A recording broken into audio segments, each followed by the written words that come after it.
Yeah, you know what time it is. It's time for the Geekenders podcast. MegaRan, Jesse and Dodger, what up?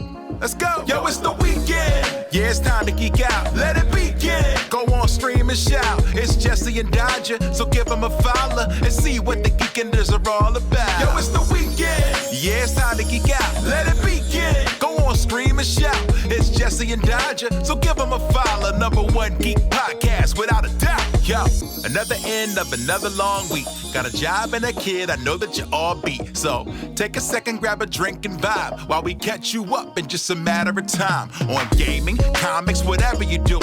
If you're nerdy like us, then you know you should tune in. Thank you for sharing our world with us. Now follow, subscribe, and turn this up. Yo, it's the weekend. Yeah, it's time to geek out. Let it begin. Go on, stream and shout. It's Jesse and Dodger, so give them a follow. #1 geek podcast, without a doubt.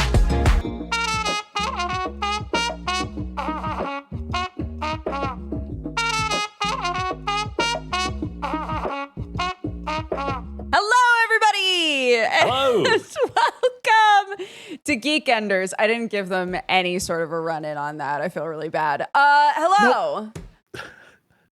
Welcome to another exciting episode of Geekenders with Jesse and Dodger and our lovely guest, ESO Danny.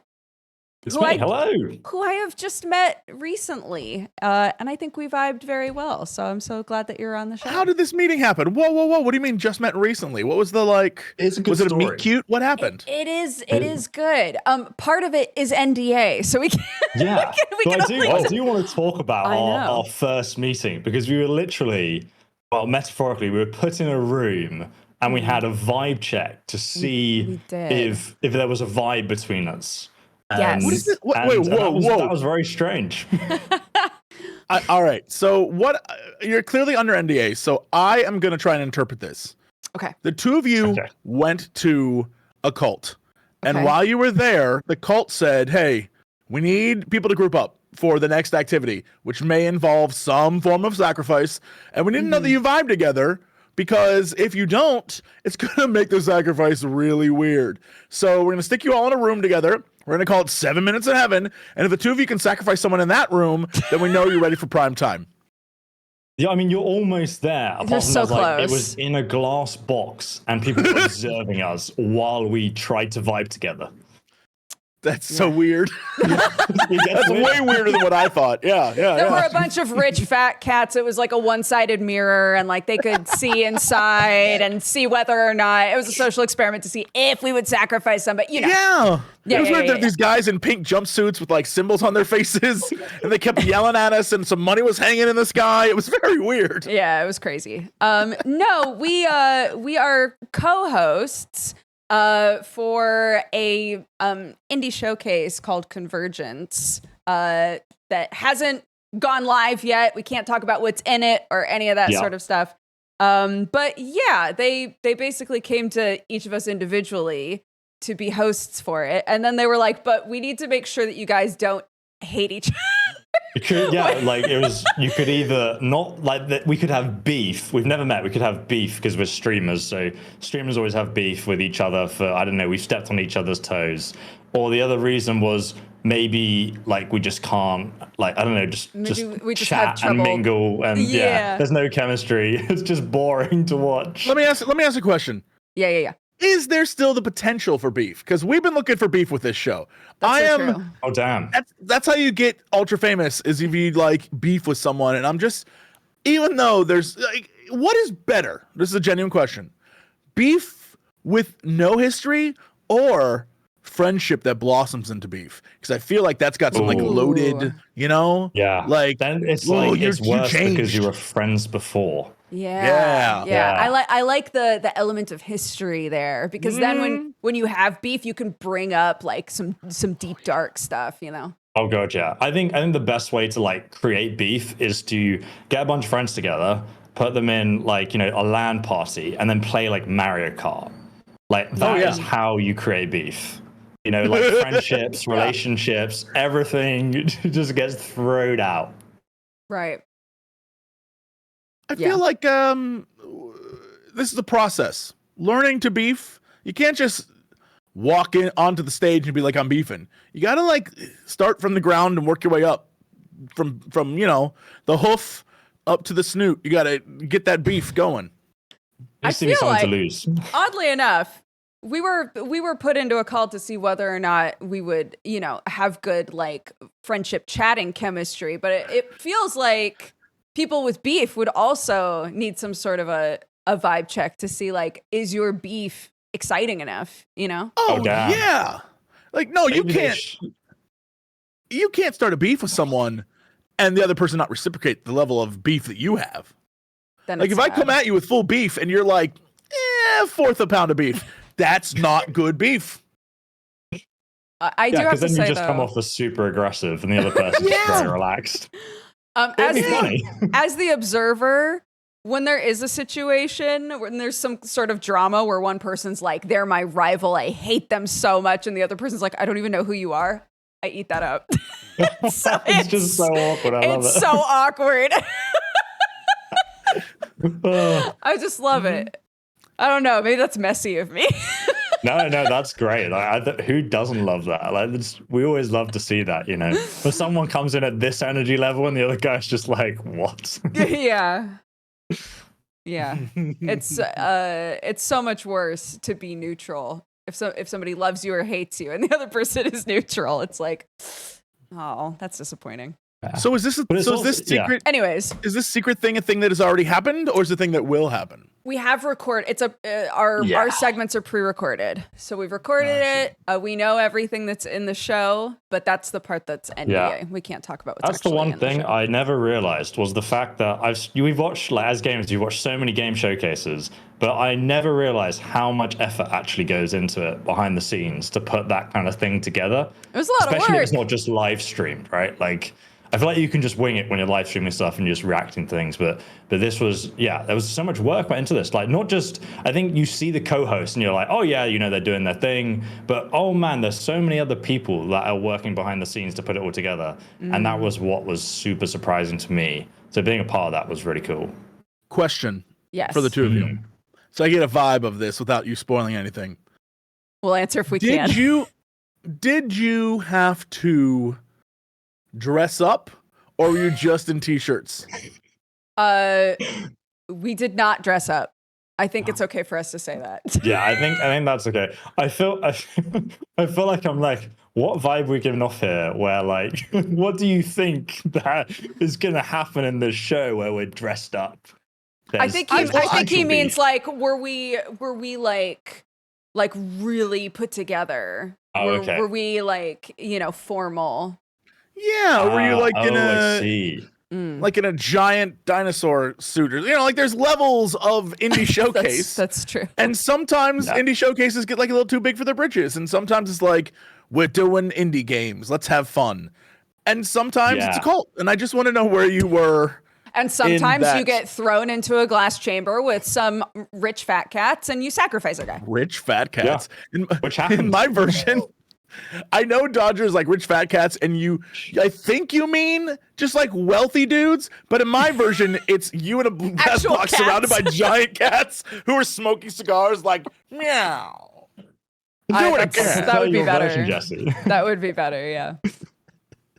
Yeah. So yeah, that's how we met. And long story short, I thought we got along quite well. Me too. Now, I would be funny. I could create the beef there and be like, actually, you should have. We didn't. Yeah. We didn't get along well. I hated you so much, I invited you on the show. Yeah, so that we could air it out live on the show, please. The worst part is there's definitely a show out there that's the premise. I met you and I hated you. We're going to air our drama out right now. Oh, 100%. Yeah. Yeah. Only good vibes here. Yeah, Can we start beef with that show? Because I feel like that's perfect. Oh my gosh. We've never talked about doing that. Starting beef with another podcast. Ooh. There's potential here. There's potential here. You got here. someone in mind? Like, damn. No, we know a lot of people with podcasts, but it would have to be the right one. Yeah, it would have to be one that wouldn't hit below the belt, because I don't want to be like, I don't want it to hurt. I also don't want us to like get horrifically ratioed because that's embarrassing. Like, I don't want that.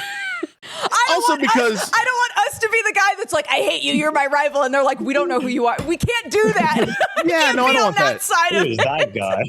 Also, I feel like our viewers don't have they're here to watch and have fun and then go about their life. I don't think they have the zealotry in order to commit to a solid beef. And I feel like if we go up against another podcast that's like, there's some people, I'm just going to say it, their audiences are like a little wild. And I feel like I don't want that. I don't want that drama. Because when they start coming for me, this chat's going to be like, yeah, no, you deserve that, dude. You really... We gotta match energy, is what you're saying. Have an angry mob after you at that point. While we were showing the intro and stuff, Jesse was mumbling to himself that there was something he really wanted to remember to talk about on the show, and I was curious if you remembered what it was. So the new, I did. The new Ender Lilies game is coming soon. Oh. And I don't know if anyone remembers that game. It's like a few years old. The best way to describe it is Metroidvania meets Newgrounds game is the vibe. Like the art had a Newgrounds vibe to it. Extremely hard. Went back and this past week went through the original. Still too hard for me. It's still. I really liked that game. I thought that game was very fun. Yeah, it's one of those things where if you're looking for a deep story, I don't know if that's the game for you, but it does have some interesting like art and some very cool mechanics. And I'm trying to think of like where I'd put on the scale of like Prince of Persia-y, where that one was a lot of platform, like get your butt beat by platform things. This is more of like get your butt beat by a monster that can one-shot you, even though you've out-leveled it by like 700 levels. You know what I mean? Oh god! I'm trying to remember. This is the one where you're a tiny girl and you have you like use other things to fight, right? You right, have like stand. You're like a stand user. Yeah, you're like a little witch girl. Yeah. And you're a white witch ? And you have to purge, whatever the word may be, a world that's covered in blight.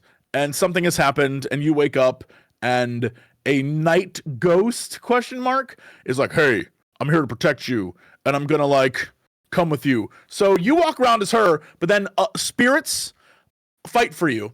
And so your main one, you have a knight, but you also can get like a nun who has like a mace. You get all these different things, but the best one by far is there's a guy who's like I'm not sure what, some sort of knight, but he has a spear and he can fly across the screen if he grabs you.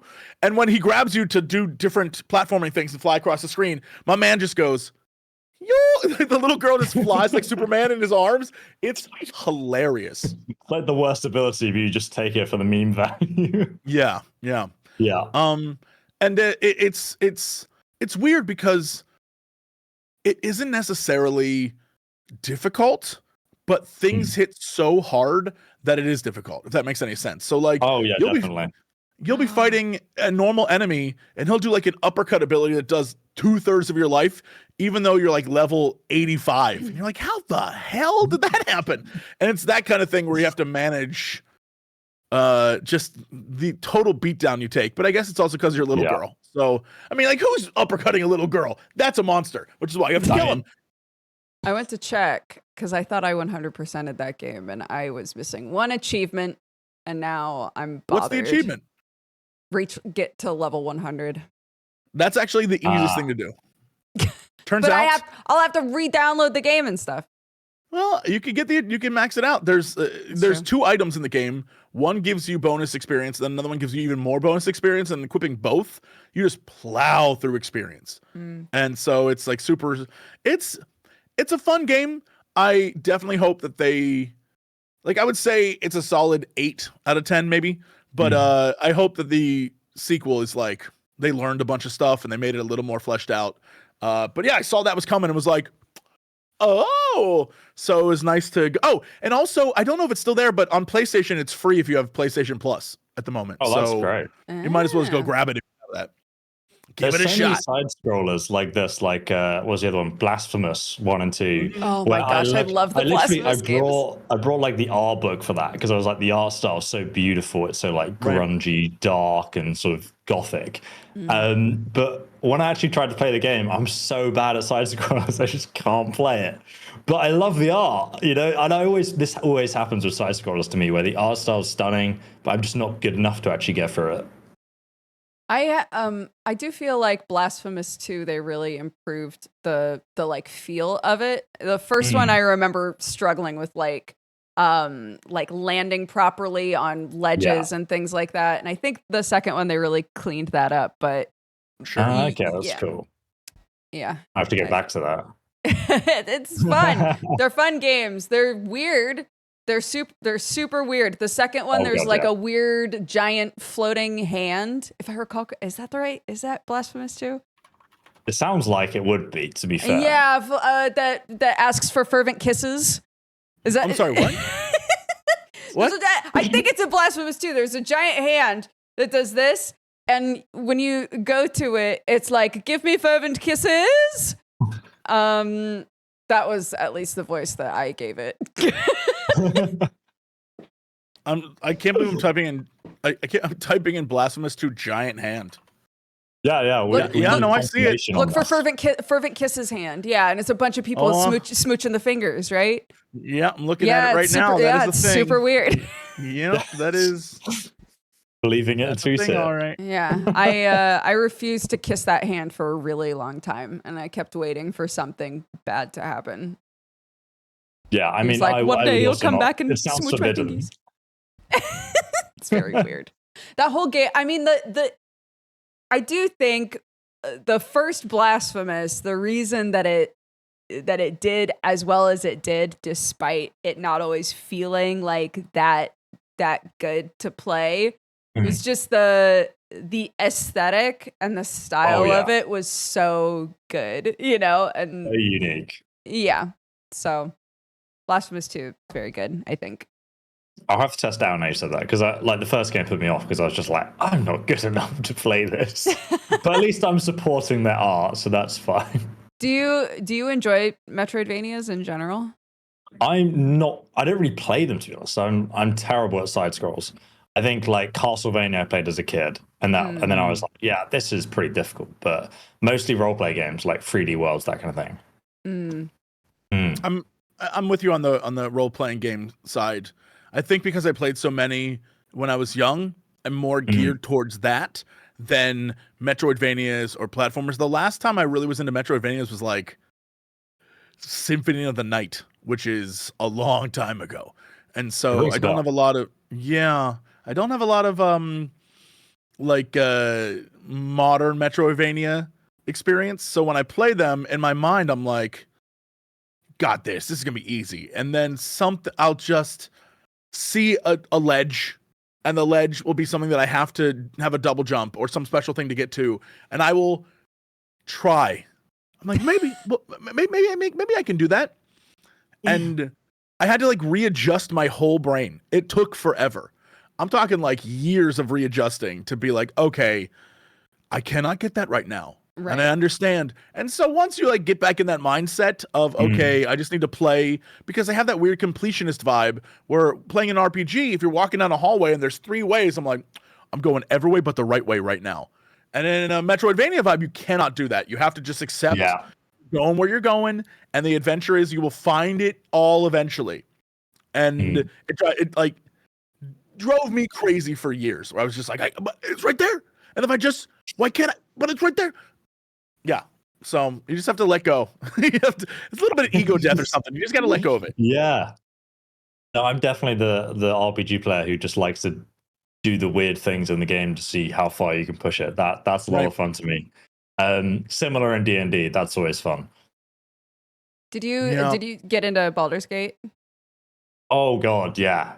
Baldur's Gate was amazing. That to me was just like really showcase to the game industry how high quality video games can be, and how they can just be like one price, an incredible experience, and even just keep adding free content, just keep making it better for free. It was so weird as a video gamer to sort of go into that and be like, this is what we could have had, you know? Best game I've played in probably the last decade, I'd say. Jesse's I'm restarted very that game a curious. million times. Oh yeah.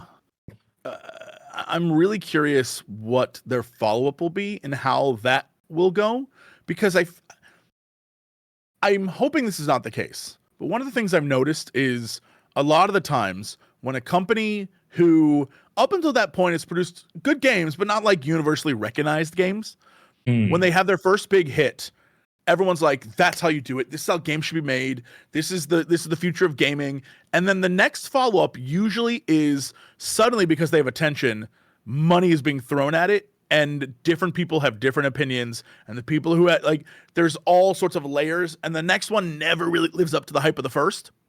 And I don't know that'll be the case here, because I feel like just Larian as a studio does not give a shit about anything other than like, let's make something fun. But that said, many studios like them before have had the exact same vibe, and then their next game, it just turns out to be like all over the place, and they have to recalibrate and get back to where they were. So I'm really curious. I think you're on something there, but I think it's also probably the reason they stepped away from D&D partnership, so that they could, because they had that all over the place with their first Larian projects with the original games they did, which was still good, but they had their flaws. Then you can see Baldur's Gate was kind of like, you know, Bethesda Game Studios Skyrim, where like everything sort of came together at the right time and worked really well. But then I kind of got the vibe from Sven in interviews, the CEO of Larian Studios, when he was talking about, you know, how it was to work with the 5th edition and you got to answer to wizards about the IP. I think he wants the freedom again to do what he wants in his own world. And I wouldn't be surprised if it's like very similar to D&D, but I think it will be his own thing that's fun, different, but still similar. Because I mean, their last games are still similar. It just had like a 5th edition paint job. Yeah. That makes sense. Yeah. And just going back to like, Dodger, did you ever play Dragon Commander? I know we talked about it. We've talked about it a bunch, but I never played it. No. But it's not, like, Dragon Commander is a perfect example of a game where the bones of what they do with RPG stuff and character choice are there. The gameplay is super jank. It is not necessarily the most fun gameplay in the world, but the like choice system where, and you know, it's one of my favorite stories in the world. I literally got with an evil like queen succubus lady and then killed her to become stronger. And I was like, this is the greatest game I've ever played. That's I was like, crazy. I was like, the choice that I had in this is insane. And and you can see they do that with the like original Sin games. And then to see it like come fully into a D&D setting, I know that whatever they make next will be good. And it's not like one of those things where it's gonna be crap. They're just gonna be like weird compromises that I'm worried about because of success. You know, where it's like once you become big time, when you go from being like, we're a AAA company, but we make AA games, which is, especially a lot of European companies have this vibe where it's like, we're going to release a lot of games and they're going to, some are going to be good, some are going to be like whatever, but we're going to have one giant hit. And then after that, everyone's like, I want in. How can I help? And then there's like weird compromise things that happen. And the game turns out to be like, it's fine, it's good, but it's not nearly as good as the first one. And it happens so frequently, like a lot. And yeah, I don't know. This isn't like I don't have faith in Larian. I'm sure they'll be making a good game, but it's a weird vibe that I just see happen frequently where it's like, this game's amazing. And everyone's like, can't wait for the next one. And the next one, you're like, it's all right. I think that's the problem, right? It was the same thing with Cyberpunk, where everyone puts, like after Witcher 3, everyone puts you on that pedestal where, and there's like a big cult following. There's no way the studio can fail, but the sort of like level becomes so impossible to reach that the game comes out, like, I think it's great, but everyone had a different expectation of what that game is going to be. So it's so difficult to meet that. And I think, like you say, like, I think Larian will definitely have that in the next game. No matter what it is, it won't be as good as someone's, you know, nostalgic 5th edition experience of D&D and Baldur's Gate and the stories there. Although I'll stay corrected. A lot of American companies do this too. Dragon Age is a perfect example. From 1 to 2, total different experience. And you're like, what the hell is this second game? So Touche. Yeah, it could just be the thing that happens in the music industry, all like that sophomore slump kind of vibe of like we had a great first album, and now we have our like second, and it's all right, but it's not like as good. Yeah, I don't know. We'll see. I'm excited though. I think they've produced a genuine, incredible game that, if anything, they should spend the next X number of years pumping out additional things like they just did and being like, yeah, now you can play as like kobolds and now you can play as this and enjoy, and we'll give you support for like that the game could mod last support forever. I think is gonna like really change the game now. Yeah. To have official mod support, yeah. And the interesting thing would be if they end up doing what they did with Divinity Original Sin 2, which is like Game Master mode. Yes. Which is like, hey, you can just make your own D&D story in our game. If they did that, oh my god, that'd be it. There'd be so many people who do D&D streams. They did that. Yeah. Oh, I don't forget. We did this whole thing where poor Matthew Mercer had to be our DM, and we made it terrible for him. Yeah, we did. I'll never forget that. That was very fun, though. Poor Matt. Back You'll have to send me the VOD for that. That sounds crazy. God. It was like it was before Critical Role stuff started taking off, I think. I think it was right when Critical Role started taking off. Yeah. So and the entire time we were talking to that pig. Oh my god. We became friends with a pig NPC, and then that pig ended up killing the bad guy. It was great. It was like one of those beautiful things I've ever done. But every time he was like, Gorgoth, the monster, approaches you, I'm like, I talked to him. He's like, Gorgoth wants to eat you. I'm like, why is Gorgoth hungry? I would like to talk. Like, it was so stupid. Mistakes were made. Very fun. That's actually really good. That sounds like a DM's worst nightmare, though. Oh, yeah. Oh, I feel bad. He deserved better. That man deserved better than us. Dude. Yeah, there was Satine Phoenix did a thing called Cherry D20 in LA a while back. And it was just like a bunch of little D&D games all happening at the same time that people could watch and like donate. And that was, I think, the first time that I met Matt. And I was sitting there going, man, this guy's got so many good voices. Didn't realize he was a voice actor. Didn't realize, like, I knew nothing about him. I just, like, had the absolute delight of being jump scared by being at a table with him. And he was so lovely. Yeah, I'm glad that he's doing so well now, because he's just a delight. It's great to see, right? Like a little plucky upstart doing it. You know, it's nice. Nice to see he's like making a name for himself or whatever. Yeah, it's like, you know, I was there, is what I'm saying. Yes. We have a history. Oh, dude, is this it? Can we start Critical Role beef? Oh, damn. Oh, yeah. That's punching up big time, dude. Yeah, but like, that's think punching up, dude. People will come into chat to tell us we suck, but they'll stick around to see our reactions. You've already got history there as well. You've already annoyed Matt. We do have history. That's true. And technically, we beat him. I believe D&D works that you beat the DM, right? So I feel like we beat him. We won D&D. Yeah, we're already 1-0. Against Matt Mercer. So, like, is this the time? Do we start the beef? And then they'll come into chat and they'll yell at us, the fan base, and I'll be like, no, it is you who are the ones who suck. And they'll be like, oh, but they'll stick around because they... Yes, and then Matt can go on social media and be like, guys, no, I don't condone this, you know, because he's nice. But in that way, people will be like, condone what? And then they'll come and then I'll go into replies and be like, condone these nuts. And then...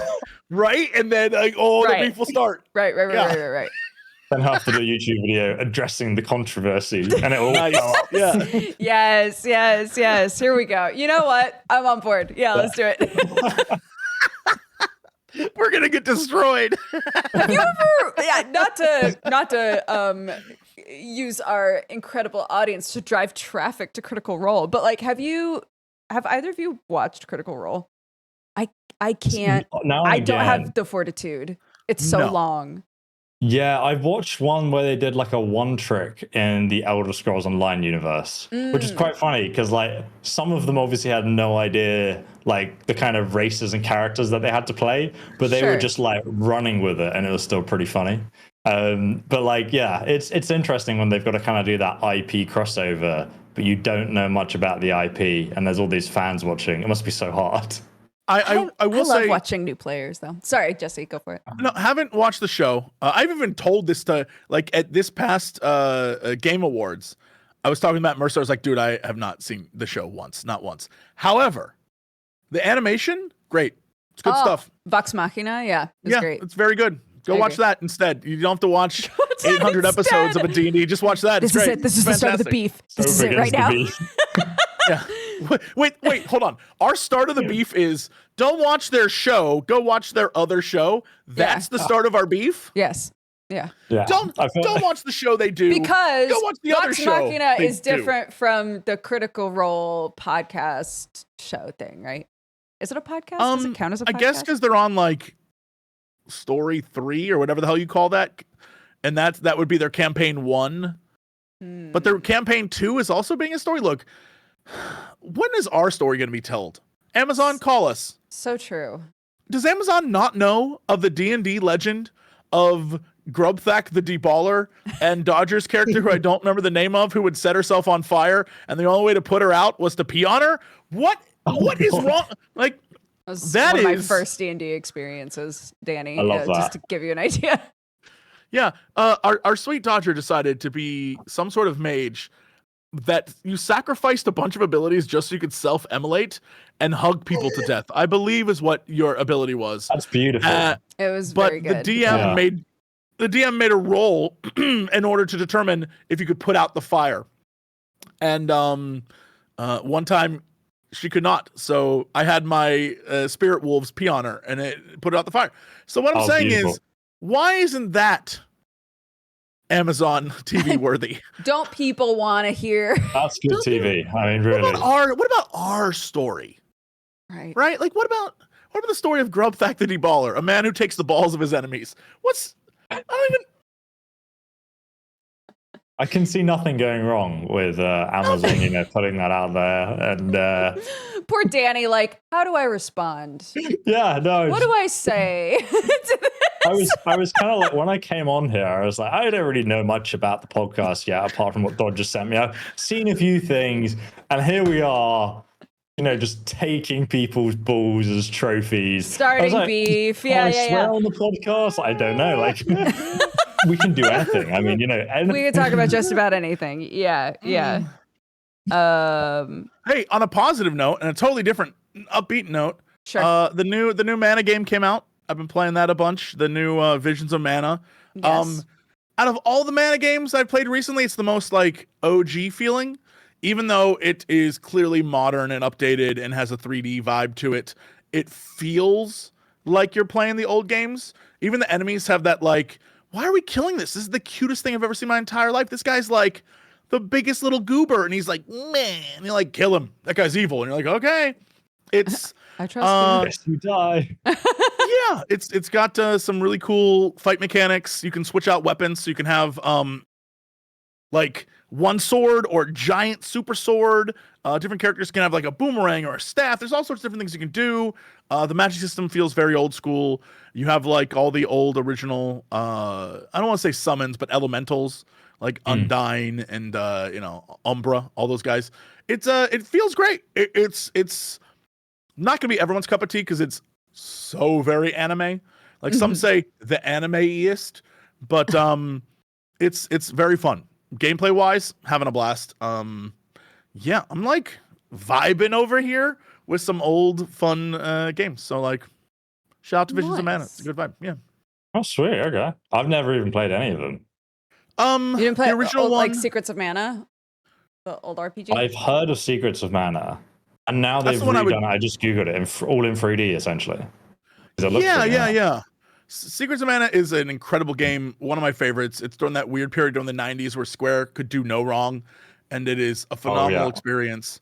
But this one, so they've released other ones. There's like Legends of Mana, and like there's all sorts of different ones. They even did like Secrets of Evermore, which is a whole other thing. But it's like a bunch of different games that exist in the Mana universe, but they all have like different takes on it. This is the first time it feels like we're gonna do a modern version of what felt like the old games. Absolutely here for it. Love it. So yeah, I'm curious. I'm not that far, so I don't know where it's gonna go story-wise. But the story doesn't seem too all like, whoa, this is some dark stuff. Right now, it's just like, although that's a lie. I take it back. The main premise of the game is you are taking a bunch of people who have been selected to sacrifice themselves to the mana tree to keep the world alive. Jesus There's Christ. a theme today. That's pretty dark.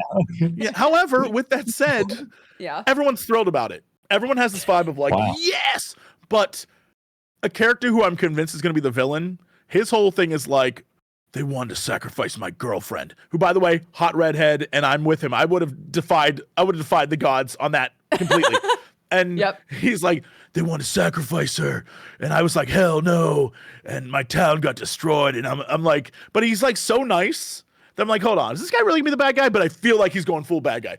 Anyway, a lot of stuff in there. It's got, but it's a weird vibe. The whole game is like, gonna walk these people to go die to this tree. But everyone's like, yeah, we're gonna do it. And I'm like, this is gonna end up being like Final Fantasy X, where Yuna's like, I have to do this.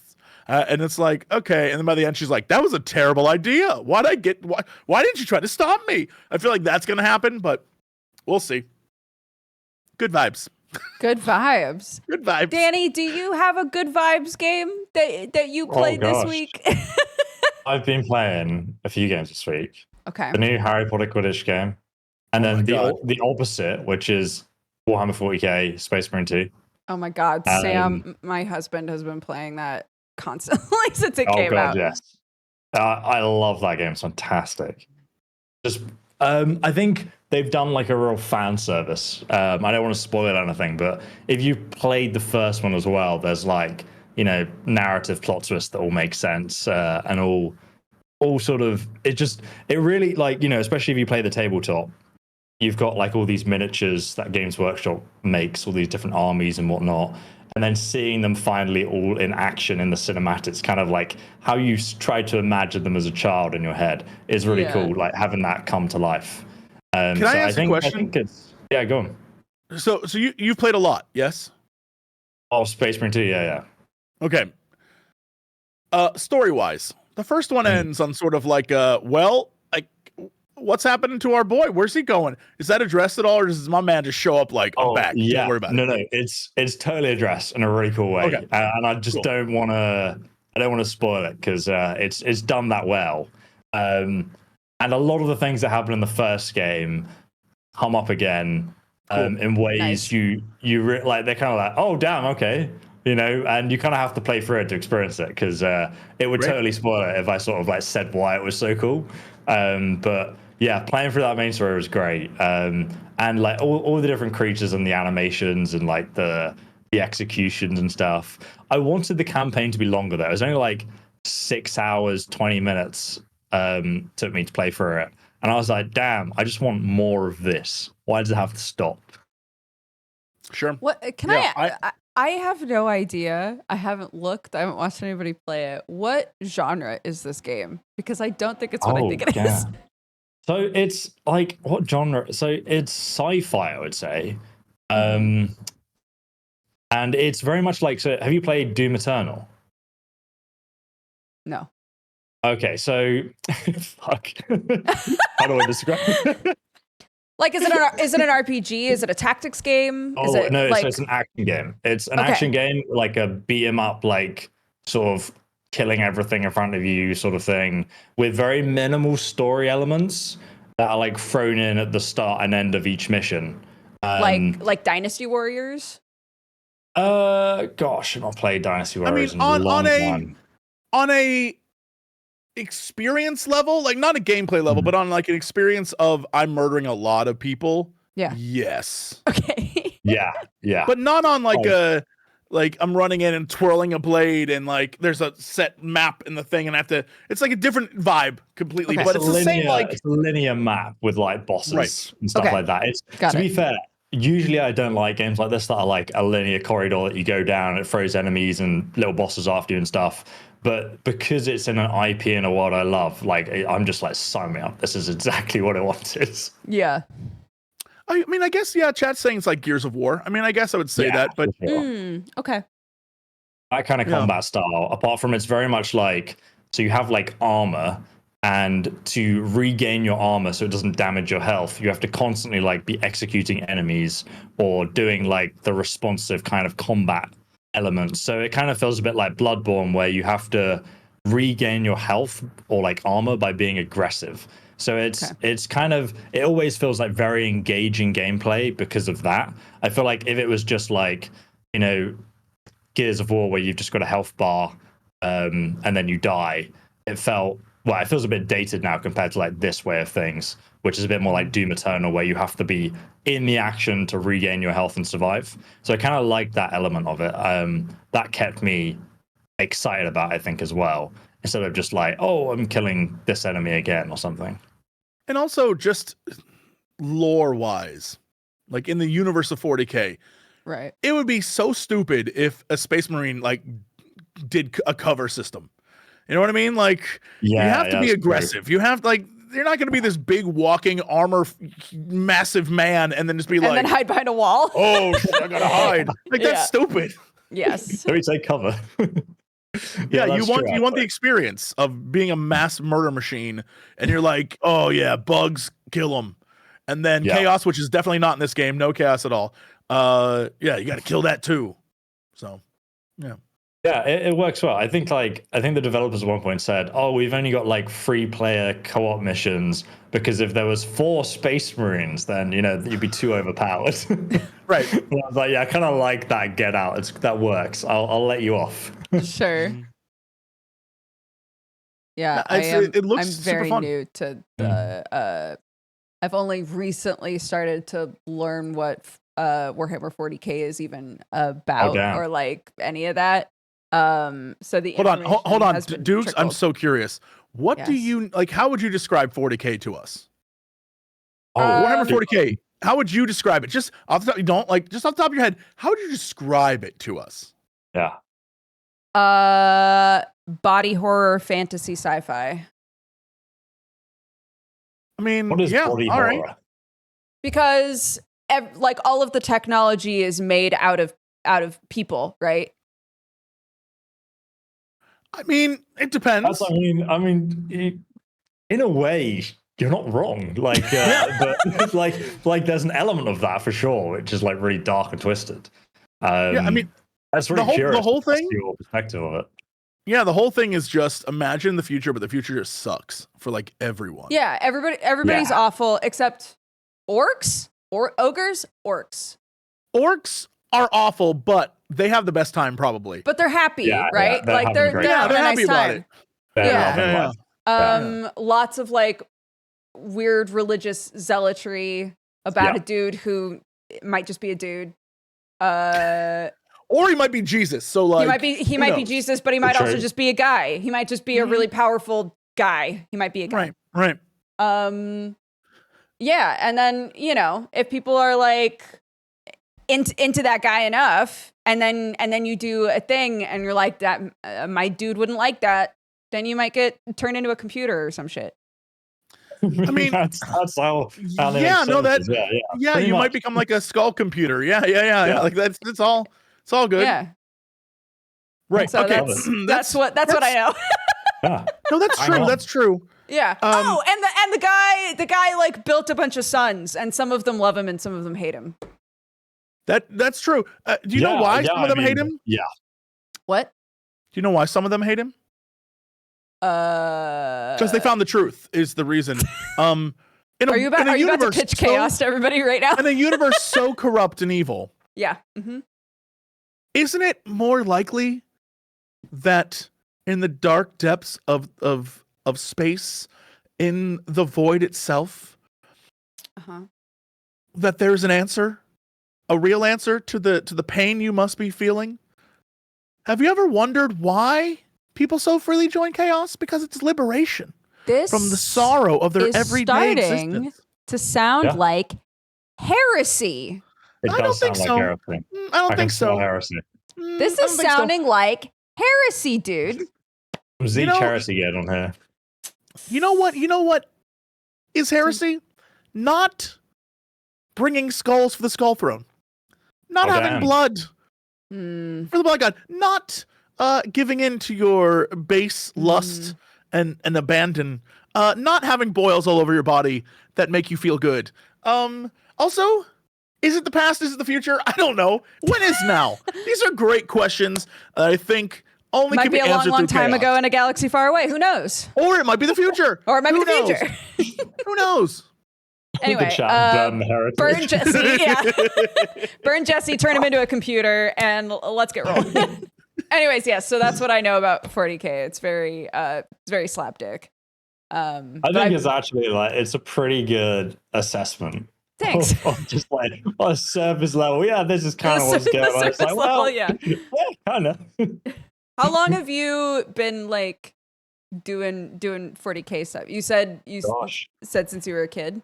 No. So when I was 12, I saw a Games Workshop store, which you might have seen in the UK. Now you guys are there, yes, and they have all the Warhammer models and everything. So I went in there as a small child, a young whippersnapper, and I picked up a box set of the Battle for McCrag, which is the Space Marines against the Tyranids. Come full circle now, obviously. So I brought that home, started painting it up, really enjoyed that, and then I got into the hobby, and then obviously I had no money. And I discovered women. So I stopped playing with small plastic toys. I see. And then puberty ruins everything, dude.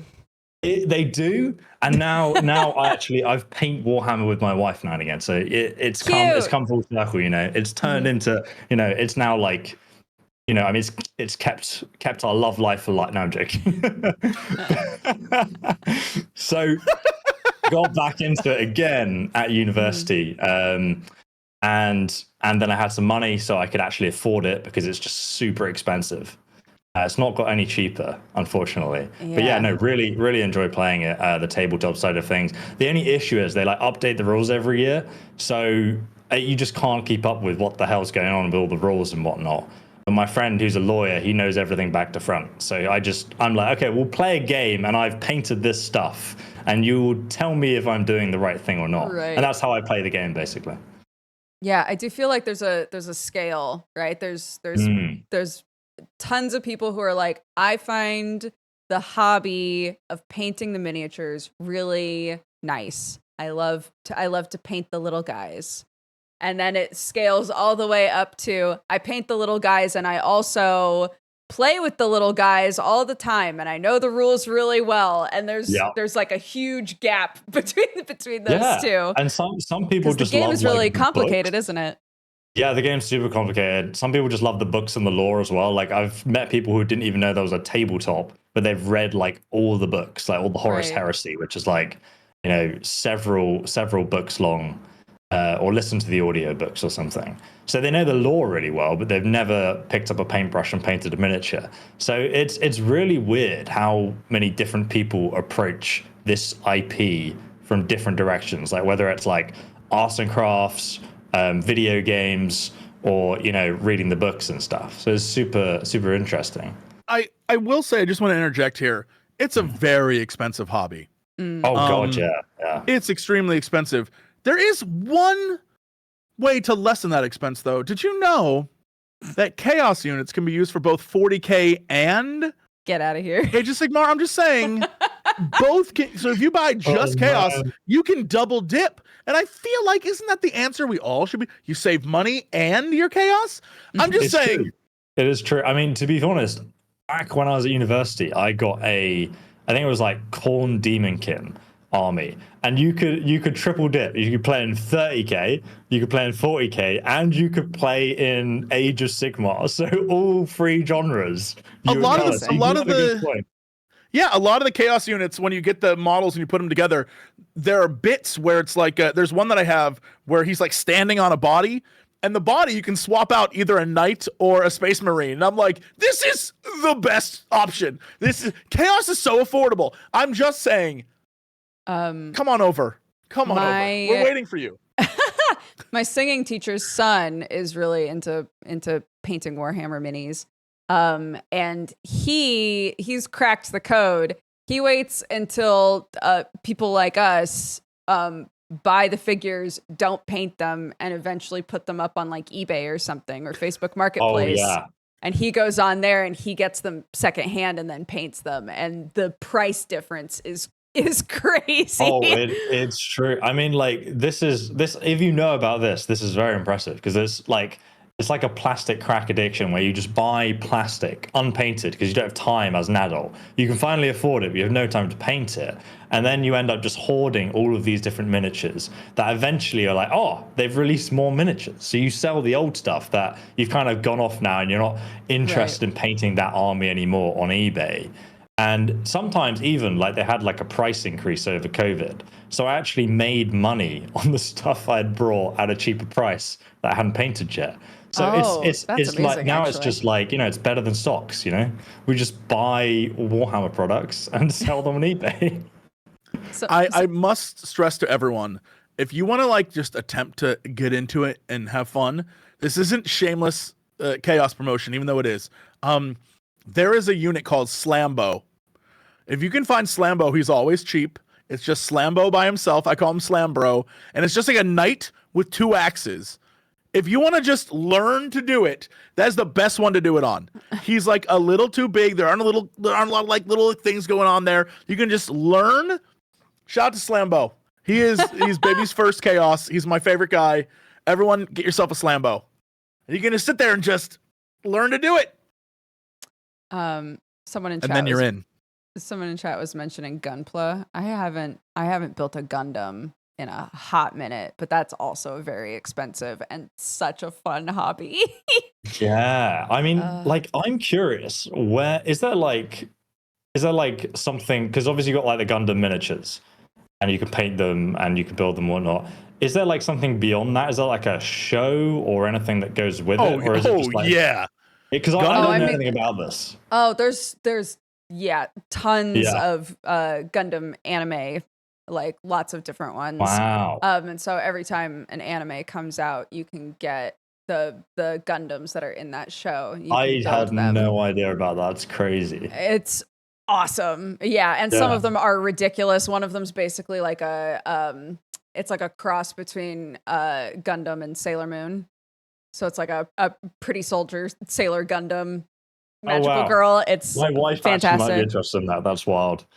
She's like, I don't understand these Gundams. Like the 40k side looks pretty cool. I want to paint the Tyranids and stuff, but the Gundams not so much. But she liked Sailor Moon, so she really enjoyed that. So now I'm like, oh, did you know there's a Sailor Moon Gundam? Yeah, I think if you have more of like a jigsaw puzzle brain, but you're kind of overwhelmed with the idea of painting, because you don't have to paint Gundams, right? Like once it's built, sometimes people will like distress them and stuff, but for the most part, it's like it's clicking fun pieces together, and eventually it's a robot, and it's fantastic. I love it.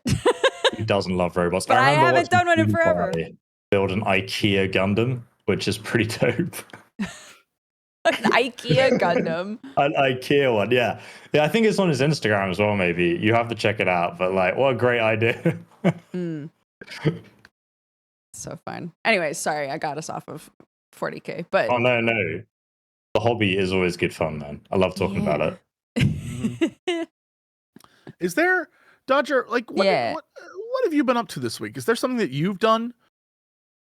I kept... Time out. Those of you who are listening on audio, Dodger just made the face of a person who's like, did I even do a week? What happened? This week went by so oddly. That's like over 30 fills, though. It's like, what did I even do this week? It's already been a week?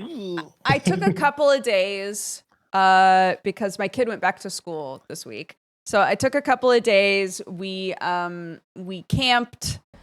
So that was fun. I continued to play, speaking of Metroidvanias, to bring us back around, I continued to play Crypt Custodian, which is that game where you're a cat from the For Reals human world. You die, and you're basically in purgatory, and for like a small fiddly little reason, you're told you can't go to the palace, which is basically heaven, and you're sentenced to spend eternity in purgatory, cleaning purgatory, essentially being a little like cat janitor.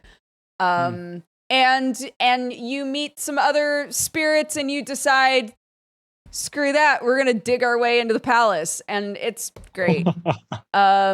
It's very sad because all of the spirits that you meet, they're all animals that were alive once, and you can seek out the collectibles that tell you how each of them died and what kind of life they had. And so every time I find one of those, I'm like, I'm scared to look at it. But if you like the vibe, sorry, let me change the topic. If you like the vibe of like filling out a map, of exploring a lot, if you like huge sprawling maps, if you like that element that Jesse was talking about earlier, where you come to something and you're like, I don't think I can jump this yet, and you know that later you're going to get to come back and make that jump and feel super cool. It's got a lot of that. Yeah, it's very fun. And from what I can tell, I don't think I have that much left of it, so it's a pretty manageable length. So that's very cute. I've continued to play that. It's very cute. And if you want something that, what is it cute? It is. The premise sounds dark. Make it to heaven, and then he has to dig into the palace while discovering like notes about other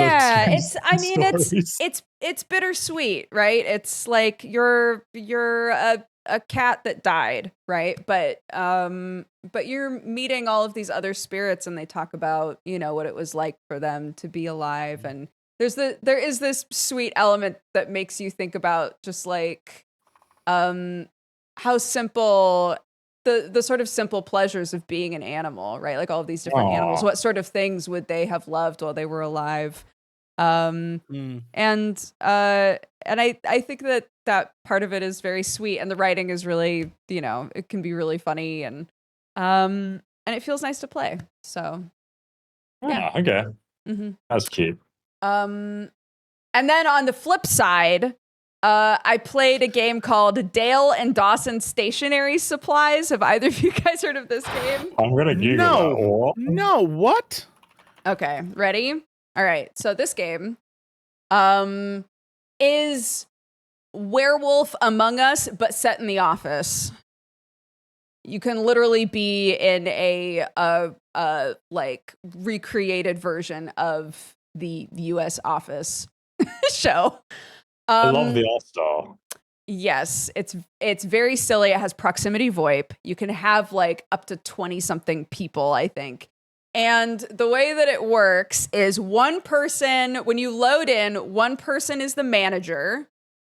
A bunch of people are just normal workers. And then depending on how many people are playing, it will make a few people slackers. So much like in Among Us, right? Everybody's got tasks that they're supposed to be doing. So normal office workers, you know, can go to their computers and have to send emails or print off papers or fax things or whatever. Slackers have things like grab a beer, go smoke cigarettes, you know, like stuff like that. And you as a slacker are trying not to get caught slacking. The manager is trying to figure out who the slackers are. And you get to set how much time there is between meetings. But every now and then there's a meeting where the manager has to fire somebody. And so you're trying to make sure that you're firing a slacker, right? The first slacker that you fire becomes the janitor.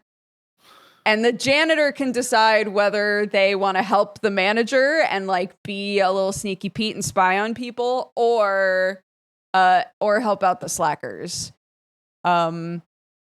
It's very funny. Sounds like a really fun idea. It's really RP heavy. If you have the right group, everybody's just like putting on a voice and being like, sir, I was just faxing my stuff, you know. It's Is that actually work to do in the game that like Yes. the manager's gonna be checking on? you can literally, it has like a working telephone in the game. Everybody has an assigned desk. So yeah, a lot of your tasks are like sit at your desk, send an email to this person, print off the sales confirmation, sign the sales confirmation, leave it on this person's desk, right? Like it'll be tasks like that. Oh my god. But you can literally, there's Minesweeper, there's Snake, there's all these games on there. You can literally just open up Minesweeper. You can pick up the telephone and call anybody that you want. It's so silly. Just playing like solitaire on your own. Yeah, but again, if you're doing stuff like that, people are going to assume you're a slacker, right? So So if you're a worker, how do you win? Because you're just working, right? So there, from what I understand, there are a couple of win conditions, right? There's the slackers aren't found. The slackers are fired. The slackers aren't fired. But also there's a bar at the top measuring how much work is getting done, how productive is the company, right? So if you're not a slacker, you are legitimately trying to like do your tasks so that the bar is showing that the company's productive. Because if too many people are slacking, the slacker bar will just keep going this way. So if it's sort of like a deadlock by the end, it'll measure how productive the company was anyway, I guess. Yeah. That's actually I love that idea. I'm really tempted to play it. But I'm like, do I want to pretend to work in a video game? It sounds fun, but it winds up being very silly. I spent a lot of time, and you can look over somebody's shoulder and watch them write an email, which I think is hilarious. So I was playing with our friend Bree, and I was literally just sending emails like, I know what you did, stuff like that. And the manager would be right over my shoulder like, what are you doing? Is that on your task list? And I was like,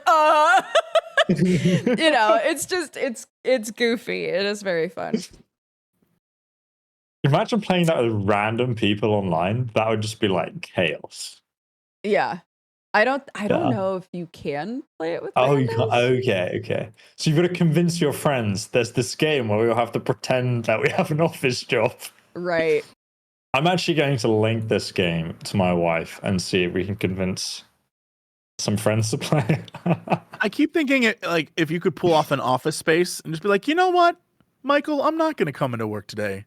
And I'm just going to go meet Jennifer Aniston at the restaurant across the street and do I feel like you could do that. And just that's your character is the guy from Office Space who doesn't care anymore. I would love that. We should play. Never mind. I changed everything. I want to be the guy with the stapler. I believe you have my stapler. One of the offices has a basement that you can go into. Send me to the basement. Yes. In the basement. Just sit in the basement, steal everybody's staplers, have them on your desk, and just sit down there. That's hilarious. I was told I would receive my stapler, but they sent me down to the basement, and now I'm down in the basement. That's what I would just be in the basement the entire time. That's it. That's all I'm doing is just in the middle. I was going to be paid for today, but then they did not pay me, and I was waiting for my stapler. That'd be amazing. Can you take things that other people require to do their work? So yeah. So like if I printed off a sales assessment or whatever, somebody could absolutely go to the printer and just take that and walk away with it. And then whatever's next on your task, be like, wait a minute. Yeah. So something that Sam was doing was he would take everybody's mouse. So you can just pick people's mice up off of their desks. So he just took everybody's mice and threw them away. It's just very silly. That sounds fantastic. Yeah.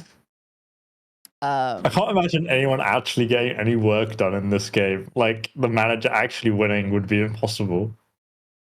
It is hard. You can also mutiny. You can be like, this manager doesn't know what they're doing. I was trying to do that and it didn't work out. Oh damn. I know.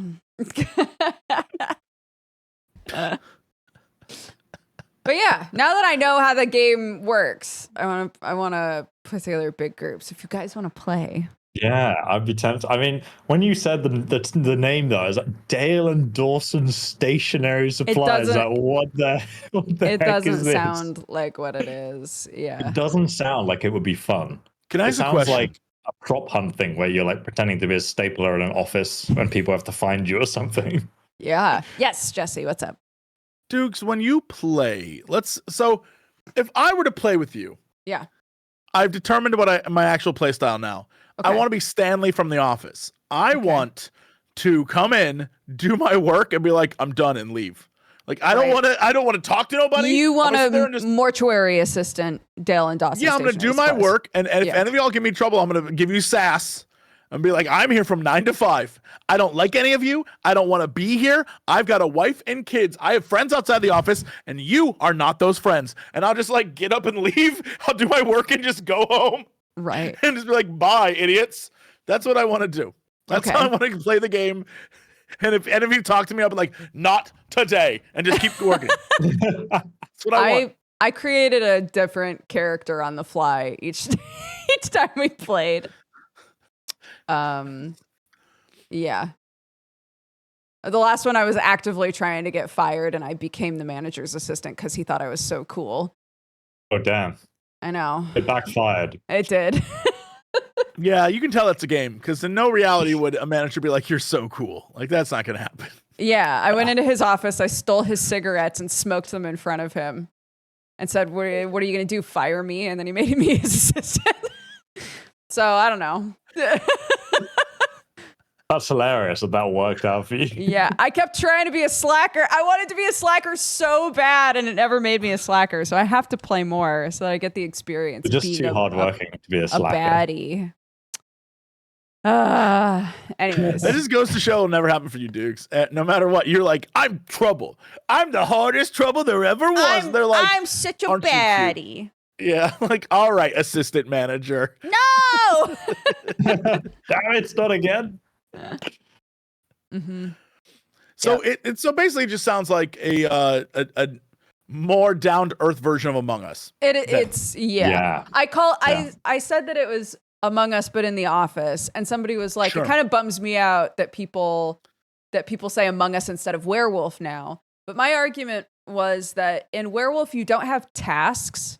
Right. I think if it's a like find the guy sort of social deduction game, but everybody has jobs or tasks that they're trying to do, it is more Among Us like, if that makes sense. Yeah, I agree. Yeah.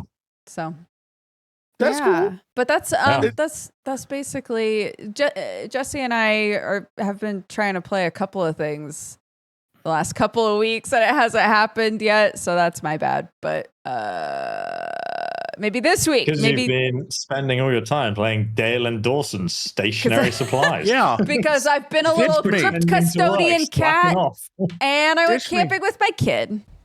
So. Just doesn't even talk to me anymore. I call him like, hello, and she's like, sorry, I'm playing Dale and Dawson. Sorry, Can't I'm communicate with you. You just write pretend emails like, I know what you did. No. Yeah. That is, oh man, that's writing. You can write pretend emails, but not real ones to me. Oh my God. Is that where we're at? I'm so sorry. You should be. I'm sorry. Yeah. Never heard of Werewolf. Oh my God. Werewolf is an old game, an OG game, where everybody sits in for real's life. There are digital versions of this, but you sit in for real's life, typically in a circle or like at a table. And correct me if I'm wrong, guys. I haven't played Werewolf in a very long time, but one person like runs the game, right? They're not like technically a player. And they choose a person to be the detective and a person to be the werewolf. And each night, so like everybody's awake during the day and they chat, right? And you try to find each other out. And then the person running the game says, it's nighttime, and you all put your heads down. And you say, werewolf, wake up. And the person who's the werewolf gets up and taps a person and then sits back down. And the person who got tapped got killed by the werewolf. Mm-hmm. And then you say, everybody wake up, and everybody wakes up. And then I can't remember what the detective does. Oh, is it detective wake up and then they tap a person and find out whether or not they... No, what is it? I kind of remember the last time I played it, I did it was like a mobile version where like it told you what to do. I was like, werewolves, open your eyes. And then you could all see each other, like who were the other werewolves and stuff. It was, but yeah, it's kind of like, it's a similar concept that you have to like suss each other out. Like, yeah, but the bad guys are working together and they know who they are, but no one else knows who they are. So they're like covering up after each other. Right. And that's where it gets like really fun. Yeah. There's a show, it's on the US. I don't like the US version that much because it's like celebrities. But it's called The Traitors. Okay. And in the US, it's hosted by, oh man alive, who is that actor? It is Alan Cummings, I think. I think he's the host. Yes, Alan Cummings is the host. And it's like a bunch of celebrities, and it's the same vibe. Here's what I'll say: watch the UK version, Traitors UK. Look it up. It is just normal people doing Traitors, and it is so good. Same vibe as Werewolf, except it is just normal, like British people living their lives, and I'm like, yeah. Wait, way better, super fun. Is it like Big Brothery? Like they're in a house, or yeah, it's like a mansion, and there's obviously someone going around murdering people. Oh no! Ooh. Yeah, same vibe as Werewolf, except it's like a TV show. And again, the US version, I think it's on season 3 now, is like celebrities doing it and like, oh, I'm hamming it up for the camera. Nah, trash. The UK version, normal ass people, and it's great. Love it. Big fan. I will check it out. That sounds amazing. Yeah, that sounds fun. It reminds me of this quest in The Elder Scrolls Oblivion when you're like invited to this house to have a party. You're like part of the Dark Brotherhood, so you've got to assassinate everyone in the house, but they think they're all locked in for a party. So you can slowly assassinate each person one by one and then talk to them and be like, I think that person's done it. Then you can convince them to like go and kill that person with you. And they're like, okay, everyone's dead and now it's just me and you. And then you can just be like, yeah, I'm the assassin. And then kill them. It's just so dark. But it's definitely one of the funnest quests. I mean, obviously in this show, no one dies, I hope. But yeah, that's what it reminded me of. That would be a ballsy UK reality show if like, we will kill everyone by the end. Whoever lives wins the money. I'd be like, whoa, they have taken it too far. They kind of tried to do that. Squid Game. Oh, yeah. What? Where everybody had to pretend to die on camera. Oh no, but no, that was amazing. That was brilliant. That was one of the funniest things I've ever seen in my entire life. Danny, if you've never seen the reality Squid Game show they made based off the hit TV show, I think they missed the complete point of what that was about. And instead did a game show where it's, hey, we're going to try and win money, but it's Squid Game. And the first episode, you know when they do like the red light, green light game? Yeah. And like in the show, people are getting gunned down and murdered. On the reality show, they clearly have told the contestants, do the same. If you get shot, lay down on the ground and pretend that you're dead.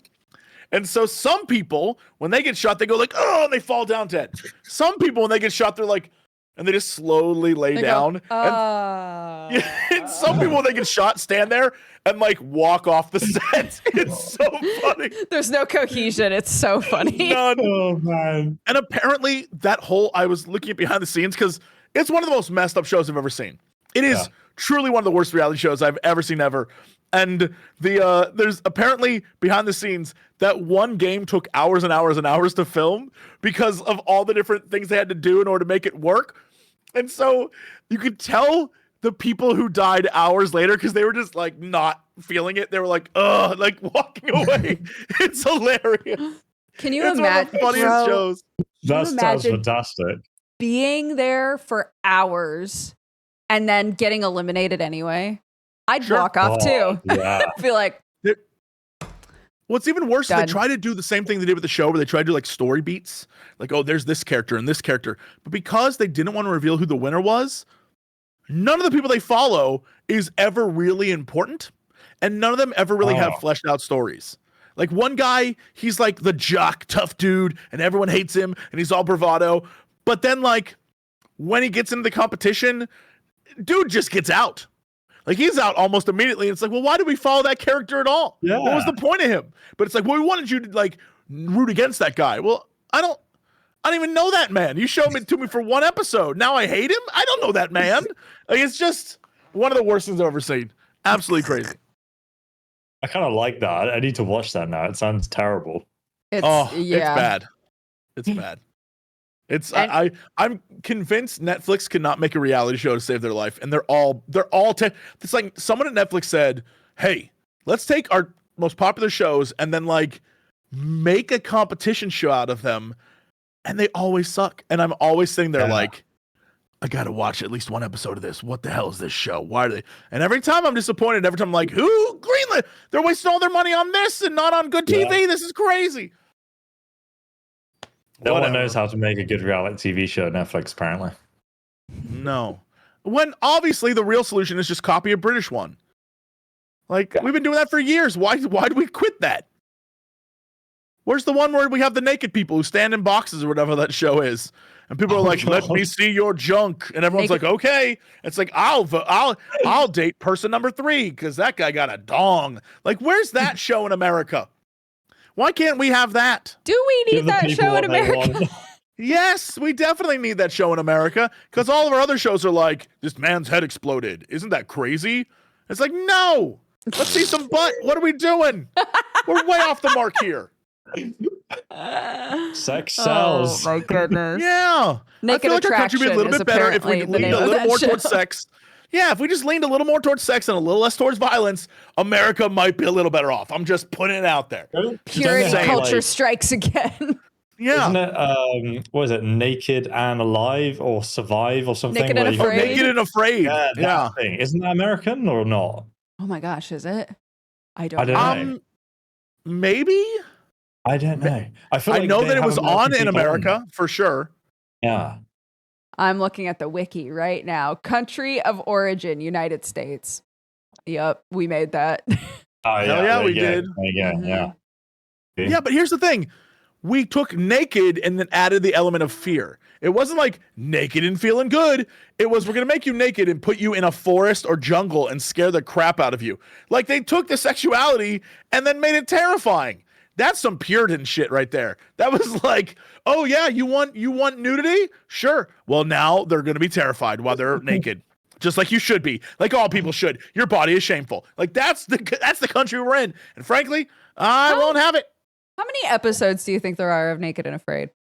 800. God, there's probably got to be like a lot, but not that many. Like I reckon like 100. Okay, more than what Danny said, way less than what Jesse said. 212. 200. There's 200 episodes. There's 17 seasons of Naked and Afraid. I didn't realize. I thought it was just randos, but every episode is 2 survivalists. They just meet while they're naked, and then they have to survive for a certain number of days. But they're all like trained to survive. I don't know, so but I remember this one episode I watched where they had this guy and he was like super serious and like, oh yeah, so I'm a survivor. And then they had this lady who was like, she could like make clothing, and that was like, they had like special skills or something. I've only seen one episode, so this is my takeaway. And I remember the lady was like there, like knitting banana leaves and stuff together to make like herself like, you know, like a bra and underwear. And she looked like, oh damn, like, you know, she's proper surviving out there. The guy's just there like butt naked. They've had like a disagreement. He's trying to make like a shelter. She's weaving together bamboo leaves. He's got like a full roof and everything.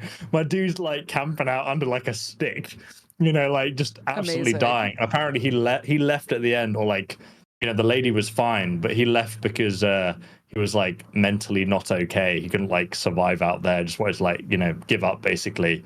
Whereas the lady's like, oh yeah, no, this is fine. I'm having a great time. Yeah.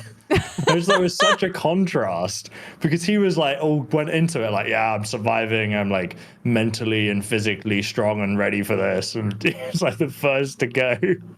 There's a show that I got really into when I was in college, and I've talked with chat about this before, and they told me what the name of it was, but I need to look it up. But it was like the colony or something similar, and it was like, we're gonna simulate what it would be like if the perfect group of people, like with the right set of skills, all managed to be together during in a dystopia, right? Like they don't have access to things, but they've got a scientist and a survivalist and like an engineer, and like all of these people just happened to like be together, right? Say, what would they do? How would they proceed? It was so fascinating because it was such a good snapshot of like, just because you have people with the right skill set doesn't mean that they're going to get along and listen to each other at all. Right? Like it was so much arguing. It was so many people being like, this is how you filter water. And another person being like, whatever, we don't need to filter water. Right? Like, it's like, oh my God, please. You just end up with like all these different disciplines with very different opinions and ways of doing things. And surely that's going to conflict though, right? I think like, yeah, these sort of like survival based reality shows, right? There's a part of you that's like, I'm really curious how they're going to proceed with this. But at some point, there's always a very human element of just like, I don't like this guy. And there's a part of your brain that's like, I like that you don't like each other. What are you guys going to do? You know, and I hate that. That's why reality TV keeps going. Yeah. I must stress the better version of that. Yeah. Is a show, boy, I assume it was early 2000s. It was called Kid Nation. And if you've never seen this show, find it. Kid Nation was a show where 40 kids were dropped off in a deserted New Mexico town and told you're going to run a city in this town. It's children. It's one of the craziest, most... I've never seen anything like it in my entire life. I can't believe it exists. It is hilariously bad. Everything about the show sucks. You're just like, who created this show? It's insane. Like, it's a social experiment. Oh, it shouldn't be. 40 kids? It is like Lord of the Flies. It's one of the craziest things I've ever seen. I can't believe it's real. I just Googled it. So there's this one meme where it's got like the show front cover, and then there's a kid, and the subtitle says, I think I'm going to die out here. And then there's a YouTube video where it's like 40 kids, 40 days, no adults. And then it says lawsuit. I was going to say, really surely it went. Yeah. That sounds nuts. And that was on TV. It is nuts. Oh, yeah. And it's one of the craziest things. It clearly was the height of, well, what can we get away with? And it is, all the kids are under a certain age. Don't remember what age it is, but they're all like not even remotely close to being ready or prepared. They're straight up children out there. Right. And then every so often a guy shows up and he's like, hey kids, how we all doing out here? And they're like, we chase chickens today, yay! And it's like, boy, oh boy. Jesus. Yikes. Yeah, but also like imagine show. Being the parent that's like, yeah, I want my kid on this. Yeah, good idea. Yeah. I must stress to you that if you were to go look up the IMDb of all the kids that were on that show, I promise you more than half are actors of some level now. They're in a bunch of other, I promise you it was actor parents. It was the parents who were like, my kid's gonna be a star. And this is their big break. Oh, I promise you that was the case. Because most normal parents wouldn't be like, oh, you want me to send my kid out into the desert for 40 days with a bunch of other children and no rules? Yeah, that seems safe. Absolutely. It's for your career, honey. Someone said that people do Kid Nation kids tier lists where they rank the kids. That's so messed up. What the hell? So brutal. Oh my goodness. Believe it. I think, like, so this was 2007. How old were the kids? Like, you know, were they like 10, 15? I think no one was older than 16, maybe 15. That's kind of wild. I'm just thinking, like, trying to do the math. I'm like, okay, so they were kind of like my age I was like 1993, so they were just like out, 8 just to out 15, there. someone said, yeah. Yeah.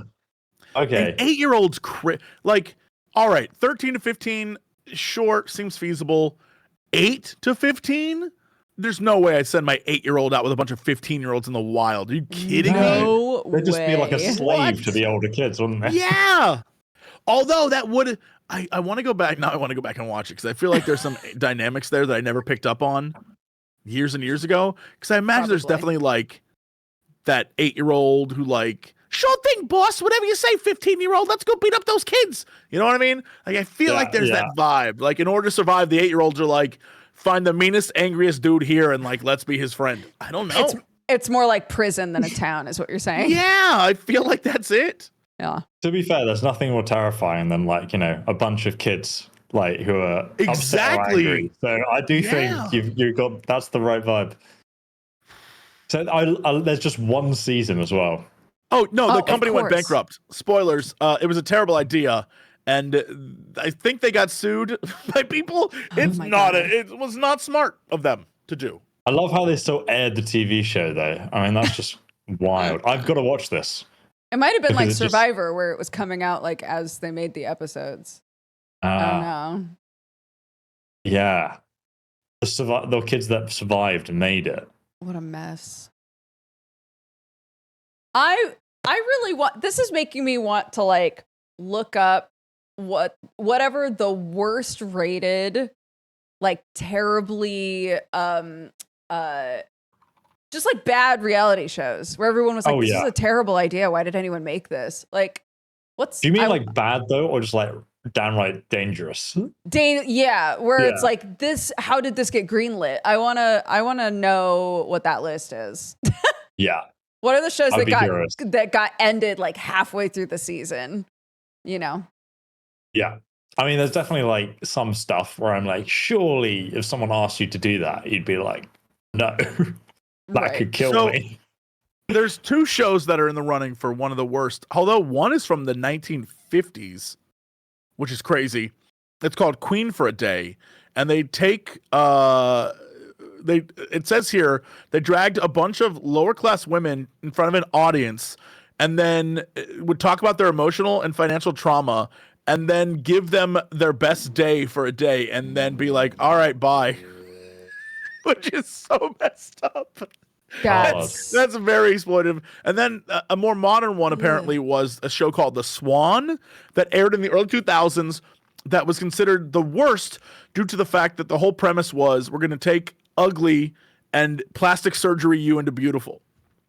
Oh my god. That's kind of like that really popular show though, where they had it was like a teenage thing where they had like a girl or a boy, I think usually a girl, and then they'd like go on the show and they'd like dress them up and then take them to like their high school prom or something, all like done up and stuff. But the whole premise of it was really like, oh, you don't look good enough. You need to wear all this makeup to look good. And it was just like, honestly, I was like, this is terrible, you know? But it was a show that, you know, it was on like every evening when I got back from school. Like it would be on like the trash TV kind of time, you know?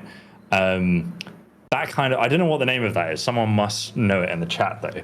But so many shows like that existed, especially with kids, which just seems so wrong to like. When I was 16, I didn't have a clue how to look good or even care about that. Yeah, there was an MTV show that used to be on all the time when I got done with one of my uni classes, and it was I think My Super Sweet 16 or something, and it's just rich kids. And what crazy shit they did on their 16th birthday. And I was always like, I hate this show. It's the same vibe as when Lifestyles of the Rich and Famous was on. And it'd be like, go look at this rich person's home. And you'd be like, at the time, everyone's like, wow. And then when you look back, you're like, F that noise. Like, what the hell? And I will say, though, 90% of it's still incredibly fake. Living in LA, you know a lot of people who are on those shows. Incredible. Yes. One of the guys that used to be in our office, so there's a show on MTV where the premise was a girl or guy would date someone new, while their current boyfriend or girlfriend sat in a room with the parents who were like, we don't like you, and watched the date happen. I remember that show. What was that show called? I don't remember what it was called, but it was like some MTV stupid thing. And the whole point was at the end, do they choose to go out with someone else or do they stick with their current relationship? And parental control, something like that. Yeah, parental control seems right. But the whole thing, one of the people we knew was the boyfriend who was in the room, and he was just an actor. He was just paid to be there. So, like, you know, I'm not sure how much of that was real at all. But the fact that that was the premise they set up is so crazy. And I don't know. It's one of those things where I don't trust half of it, but for some reason, the British version I do. If they did a British version of that show, I'd be like, no, that's real. Dude, that's real. Do British people really come across as like more trustworthy? I think, you know what? I think it's partially because shows like Great British Bake Off came out and filtered over to America, and Americans were like, this is such a different vibe from our reality television. And it's managed to sort of seep into American perception of like English reality shows in general, of like, it has to be more genuine, right? The vibe is so much more genuine than American reality shows. So let me give you a perfect example. It's not just a genuine vibe, but it's the idea that some British reality shows are genuinely boring. They're like real. They're like, you're watching a real person do a real thing, and they're not even edited or cut in an exciting way. The best example, hands down, period, that anyone can look up ever, UK versus US Kitchen Nightmares. In the UK, it's Gordon Ramsay going around and be like, this is trash. I don't like this, but I'm going to help you fix it. And the music is like, right? And he goes on. In the US version, it's like, boom, bum, bum, bum, bum. He's like, this is, no, you bloody donkey, this is terrible. And he's like yelling at him. And they're like, yeah, I hate you, Gordon, you son of a bitch. And then the UK version's like, we'll try harder, Gordon. We got to make this right. And he's like, you French bastard, get out of here. And he's like, right. And it's like, they're joshing with each other. In the US version, he's like, it's just a lot of yelling. Garbage crash. People are fighting in the background. It's clearly edited to be more like in your face. And the UK version, sometimes it's like, well, Gordon seems like a relatively normal human being. He's lovely. He's lovely. I don't know if you've seen him with his kids. Like, you know, he's just adorable. You know, he's such a lovely guy. But yeah, I guess it's set up because he, in that environment, like he has that sort of comes across that way. It's such good television. But yeah, it's you're right, especially with US TV shows. It's all just drama, like a soap opera in comparison to like British, much more down to earth. I think it's because British people just wouldn't watch that either. Just wouldn't. They probably have tried it. Probably wouldn't fly here. Like we'd probably just be like, oh yeah, you know, this is very fake. Doesn't come across as genuine. It's the same with sarcasm. Like Americans struggle with sarcasm, I feel like. Do you guys agree with that? Sometimes I have very blunt humor, and some people think sarcasm is just different. Yeah, I don't know how to explain what's different about it, but it's drier. In the UK, it's a drier wit and humor, and in the US, in the US, sarcasm is like, it has to have that tinge of like, I'm saying it like this, like that kind. So you like get it. I feel like American sarcasm is, I'm saying something as though I'm dumb when I'm not, right? It's about like putting on stupidity almost a lot of the time. Okay, which is not how English people do it at all. No, definitely not. Like our sarcasm is very much like, you know, someone might say something, you could have like a sarcastic response and then just be silent, like you wouldn't detect the sarcasm at all. But if you're a British person, like you'd laugh, you find it funny because you know they're being sarcastic. But then I've done it to like American people, and it's just been like, how could you? You get those looks where it's just like, Jesus Christ, did you just say that? It's like, no, we just have like really dark humor, very dry sarcasm that clearly doesn't translate very well. Like sometimes when I'm watching something, I'll be sarcastic about it, and you'll get some comments in the chat that's just like, oh no, that's, you know, did he just say this or that? And it's so now I'm quite careful.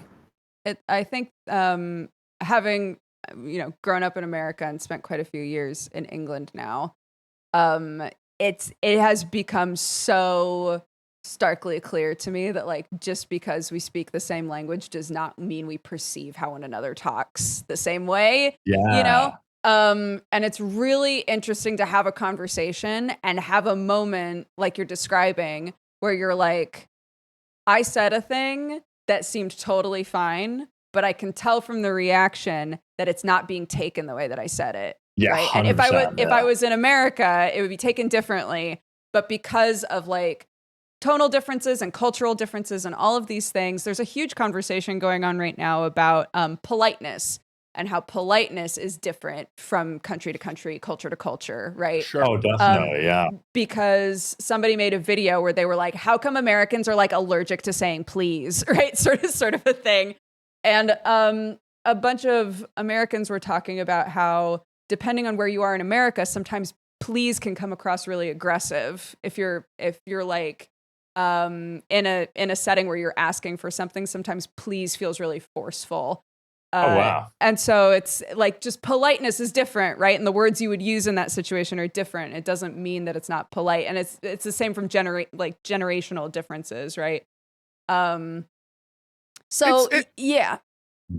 There's a vibe where please in the United States, because for so long it was like, what's the magic word? And you would say please, right? And so people, when I think they use it as sarcasm a lot, which is like, you know, if you could just do this, please, like that kind of vibe. I've figured out the perfect example of American sarcasm. I've got it. It's done. I've figured it out.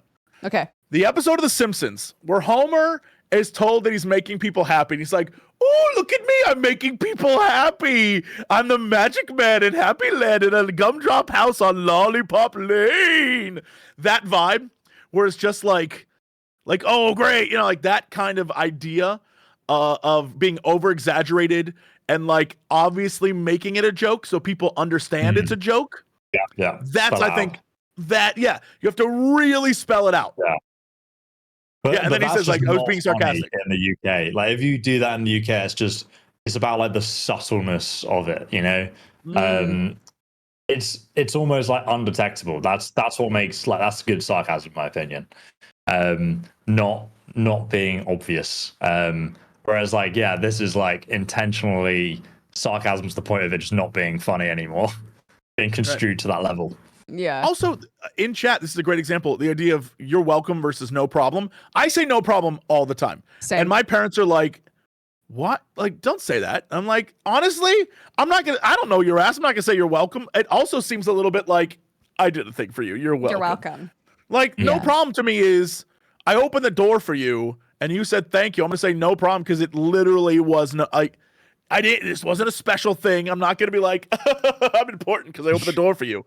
It's just like, no problem, dude. Enjoy your life. Yeah. Like, yeah, there's an element to it there, an unspoken element, right? Of like, I am happy to be doing this thing for you. It's fine. Right. It didn't, it hasn't put me out at all. I'm happy to have done it. And I guess currently there's a new generational gap with like current teens in America. Not to sound old, but apparently with them they do like a instead of no problem, right? So no problem for us is now and older generations being like, why can't kids just like, what's all about? What does that even mean, right? Like it's the biggest problem we have, honestly, I'm here for it. I'll take that. Yeah. Rather than I read a headline this week. Oh my God. It was something along the lines of Baby Gronk in Skibbity feud with the Rizzler. And I was like, what the hell did I... And so then I went down the rabbit hole. I was like, who the hell's the Rizzler? So I Googled the Rizzler. That kid's like 13 years old. I was like, you can't be called the Rizzler at 13. It's done well. I was like, what the hell's happening? He's peaked already. Yeah. It was crazy. Beautiful. Damn. You can't have a cool name like the Rizzler and be 13 years. I was so mad. I was like, are you kidding me? Surely that must Baby be Gronk. out. I'm like, who the hell? What's going on? That's how you know you're out of it. Like at a certain point, Yeah. At a certain point, you get to the point where you're like, I don't know who these celebrities are. I don't know who this musician is. But when just normal people who you're not sure why they're famous and they have names like the Rizzler, you're too old. You officially become too old. I was like, what the hell is this? I think that my cutoff point was actually way before that, and I was like, oh yeah, I'm not gonna follow this anymore. I'm out, like whatever. Someone can explain this stuff to me now. Yeah. That's fine. I want so badly to not be the person that's like, oh, those aren't even words, but at a certain point, I have to just accept like, this isn't my generation anymore, dude. Yeah. These jokes don't land for me. And that's okay. I think it was after the dab. I think the dab was probably my cutoff. That was like, okay, right, Dodger? I'm doing this thing. Yeah, it's I kind also of hate dabs. Yeah, right. Yeah, they're awful.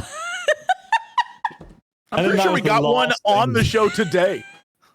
The last thing Dodger embraced was the dab. She was like, I'll make this my personality, and then that's me. That's the correct assessment. Absolutely. It wasn't just embrace. She morphed into it. She swallowed it like the blob. It became part of her. She is the dab, the living dab. I had a period of time where a friend of mine who's just like a few years younger than me was sending me lots of videos where all of the audio was super crunchy. And he was like, this is so funny, the crunchy audio. And I was like, I already did it. I'm at the point already now where I'm like, I don't get it. I don't get it. I don't get what's funny. And it wasn't a good feeling, dude. Yeah, I totally agree. I don't like not getting the joke. Yeah, no, I all the time. Like, especially on YouTube where like you'll watch like videos, like funny compilations, and you're like, what is this? Huh? Like who finds this funny? It's got millions of views. Someone finds it funny, but it's not me. I'm old. The problem is like I could live in this world. I could do live in this world. The other day I found out that Ohio meant lame and boring, and I was like, that's hilarious. I would use that all the time. Here's the problem. I feel like I can't, because once I use it, it becomes uncool. The minute I say it, I just said the Rizzler, and everyone in chat was probably like, that's no longer cool. We're done. Rizzler's over. That is the teacher's greatest weapon. Yeah. But I feel like I could live in this world. I could yat all day, baby. I can do whatever you want me to do. I'll skibbity riz. I'll do whatever. Sure. I could live in that world. Yep. I'm experienced. I could do it. But I know that everyone would be like, calm it down, old man. I'd be like, oh, geez. And I'd put on my hat and be like, all right, fellow teens. And I'd walk away. That'd be it for me. Get on my skateboard. Maybe there's a midpoint for us guys. Maybe it's the important part is understanding what people are trying to say to us. And if that slang is popping up enough with people who are trying to communicate with us, it's important that we know what it is they're trying to say. But we don't need to necessarily know how to use it. I don't need to know how to say skibbity properly. I don't need to know where that goes in a sentence, Sure. But yeah, I mean, there's understanding that, and then it's like the whole premise seems to be to not understand it, You just throw that in there. Yeah. I just random, I remember when we'd just be chatting shit on Xbox Live to each other, and we'd just be chatting nonsense, Right. Yeah. And I think it's the same thing, but in their own way. For sure. Yeah. I don't know. I think I was listening to I don't know. I guess I was listening to the radio or something. I don't know how I know this stuff, but they were talking about Gen Alpha slang. Mm-hmm. I feel like the radio might not be the best source of information. No, it was much like DJs trying to figure it out. But one of the things I discovered was that Mog apparently means you look good. And I must stress, the entire time I was like, exactly. Mog, like the Final Fantasy VI from character, Final Fantasy. the named Mog. I was like, well, obviously, that dude dressed amazing. It makes perfect sense to me. And it took me a minute to be like, it clearly. And then I was like, oh, like transmog, like the outfit that you wear and you can change up the outfits. Like, no, it is not remotely related to any of that. I still don't know where it comes from, but apparently it's looks maxing. Look, I don't know, y'all. I don't have answers. I don't know what any of it means. Looks maxing. That's like Mewing. gaming Am I right? origin, right? looks maxing or something like this. I don't know. It's like min maxing from D&D. It all Like, it's seems the like, same thing, to be right? honest, I feel like we're the closest to that world without being in it. Yeah, Because yeah. it all sounds like video game terminology. It Yeah. sounds like a bunch of gamers made up a bunch of stuff and it became mainstream. 100%. That's it. Mm-hmm. And then like it blew up on TikTok, and then they just adopted that as their own. Yeah. Yeah. Damn. Wait, what is Phantom? Phantom? Mewing? All right, now we're off. Now I'm Mewing- off. I'm Mewing sounds like a sex thing. I hope it's Mewing, not. no, It it's sounds like it is. Oh gosh, I'm probably gonna get this wrong. Mewing Okay. is meant to like sculpt your jawline to be an alpha male, wow. you know. Yeah. And it has to do with where you place your tongue. I think holding your tongue in a specific spot in your mouth to sculpt the jaw. That's why is it you. like a That's why photo you thing? see. That's why you see pictures of people going like that because they're Well, mewing. but that's like it originated from the meme, right? Or was that before the meme? You know the meme with like what's no idea. the dude? I can't remember. You know what I'm The talking Giga about? with the big Chad, chin. that guy? Yeah, the The, Giga like, Chad guy, chin right? man? Oh no! And then they had like the Right. Squidward version of the meme, and it kind of looks like the same thing if you're mewing. Do you think we can make a whole Instagram account called Mewing, but it's just like really Chad looking cats that are just like, Yeah. Yes. Oh, you know those? Oh my God. Yes. Hold on. We're on to something. You know those Oh, no? videos? Yeah. You know those videos where they take like the perfect face and they'll put an actor's face behind and then they'll use the liquefy tool to just like pull the face until it's the perfect face. Yes. We just do that, but with cats. with cats. Oh, right. Beautiful, amazing. We need Cats to do with this. like really pronounced chins. Yes. Yeah, ridiculously. Giga cats, if you will. Yeah. Bigger cats. Oh, Yes. Yes. I love it. Great. I don't know Boy. where we can go from here. That was I don't either. that was it. We really have Page. done the everything comprehensive guide of slang. Yeah, Yes. I think people will learn from this VOD. I think so too. Yeah. At the very least, they'll Google stuff that they regret, and that's good. You know. Well, it's time to begin Kid Nation, followed by a sesh of Dale and Dawson stationary supplies. Yep. Yes, that one. Absolutely. Oh, by the way, I just want to stress. So I looked up Gen Alpha slang. Okay. Just Okay. like because I was like, I don't know if I believe Dodge about the mewing thing, but it literally says putting your tongue on the roof of your mouth to have a sharper jawline. That is the thing it says. But then it says Damn. Riz. Thank you. A person's romantic appeal or charm, like obviously charisma, like whatever. Charisma. That makes sense. Yeah. Phantom tax, I looked it up. Apparently, it's the action of taking someone's food, and that's a Kai Cenat thing that I guess is now mainstream. Okay. But the best one here is gyat, and it says definition self-explanatory. What do you mean self-explanatory? I assumed it was a gun noise. Is it not a gun noise? It just Wait, says no, what? self-explanatory.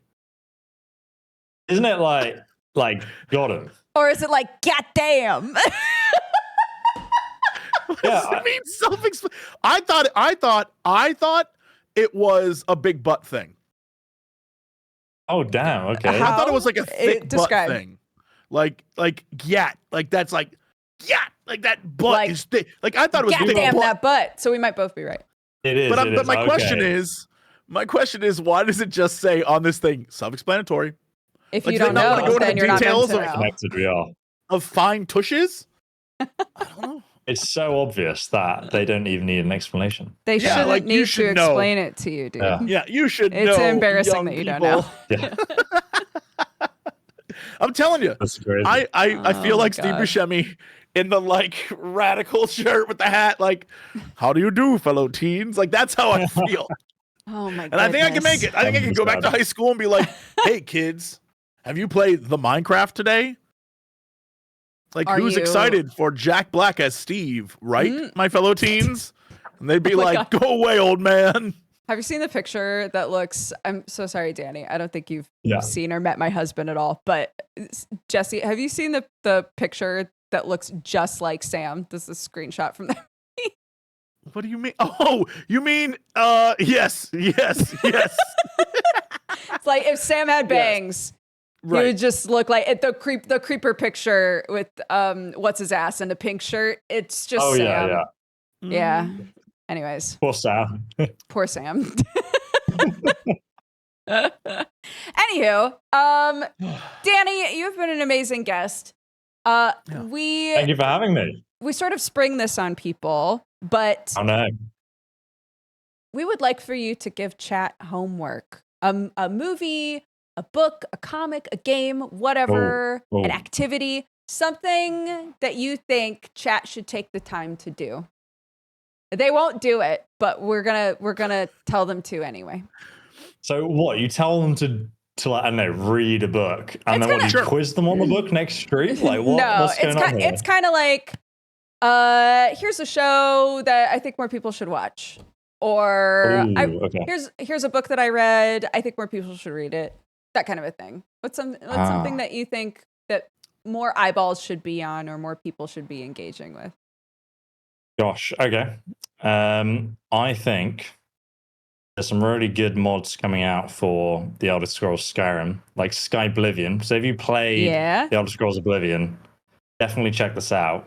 They're remaking the entire game in the Skyrim engine for free, and it's coming out next year. So definitely recommend checking that out. I was going to be like, oh guys, you need to look up, like these young people words. We need to understand their culture. But I'm excited then you can quiz them on it and they can help us next stream. Amazing. Where can people find you, Danny? What are you up to this week? How can people watch your stuff and all that? So I'm on YouTube playing role-play games, essentially just mainly replaying Skyrim again and again for over a decade.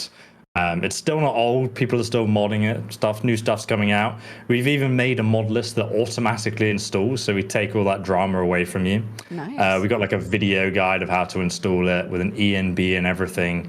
And there's even different grades of mods, so you can have either over 1,000 mods or just like 300, depending on how good your computer is. So that's kind of like what we're doing, and all the new role-play games I'm playing. I always feel so awkward, like being like, this is what I do, my sponsored segment. Okay, you can check me out if you like RPGs, otherwise don't worry. It was a pleasure to be here though, guys. I really enjoyed just talking about all this old school stuff that I feel like should stay in the past, but now I'm going to go back and relive it. Gonna go paint some Warhammer minis and watch Kid Nation and important honestly, pressing things. It'll be good fun. I'm excited for it. Jesse, what's going on with you this week? Oh boy. I am going to attempt to jump into 40K. I'm gonna try and be a little space marine. I have it. Definitely I got it. I'm excited. Yeah, no, I mean, like, I'm not going to avoid the chaos. Like, part of chaos is killing other chaos. It's fun. So I'm going to, I'll try that, jump into there. And I got a game that I'm going to check out. I got the demo for it called Follow the Meaning.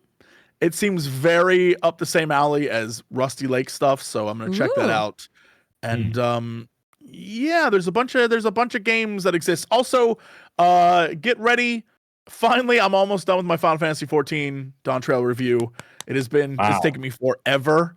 I've put a lot of time into that, so that's a whole thing coming. At the latest, it'll be Monday, but I'm working. I'm putting effort into it. And then, we got more stuff. Oh, Scary Game Squad. Everyone yelled at us to play a full game instead of small indie games. So there's a 4-hour video of us playing Indica coming. So get ready for that. Nice. That game is wild. So enjoy. That will be coming soon. But yeah, that's it. Also remember, hey, Gestalt, Steam and Cinder, it's out. Pick it up. Yeah, we produced that game. If you like Metroidvanias, go grab it. As for me, I'm gonna try and finish Crypt Custodian. I still haven't played Tactical Breach Wizards, but apparently it's like 10 hours long. So I definitely want to try and do all of that this week because the demo was so fun. Keep your eyeballs peeled. There's, I think, going to be a trailer for the show that Danny and I have hosted. That's going on social media soon. Whoa. I know. And that's about it. Have an amazing weekend, everybody. We will see you guys next time. Thank you again, Danny. Thanks for having me. My take pleasure. Care of yourselves. Yeah. Bye-bye, everybody. Yeah, you know what time it is. It's time for the Geekenders podcast. MegaRan, Jesse and Dodger, what up? Let's go. Yo, it's the weekend. Yeah, it's time to geek out. Let it begin. Go on, stream and shout. It's Jesse and Dodger, so give them a follow and see what the Geekenders are all about. Yo, it's the weekend. Yeah, it's time to geek out. Let it begin. Go on, stream and shout. It's Jesse and Dodger, so give them a follow. #1 geek podcast, without a doubt. Yo, another end of another long week. Got a job and a kid, I know that you all beat. So take a second, grab a drink and vibe while we catch you up in just a matter of time. On gaming, comics, whatever you're doing. If you're nerdy like us, then you know you should tune in. Thank you for sharing our world with us. Now follow, subscribe, and turn this up. Yo, it's the weekend. Yeah, it's time to geek out. Let it begin. Go on, stream and shout. It's Jesse and Dodger, so give them a follow. #1 geek podcast, without a doubt.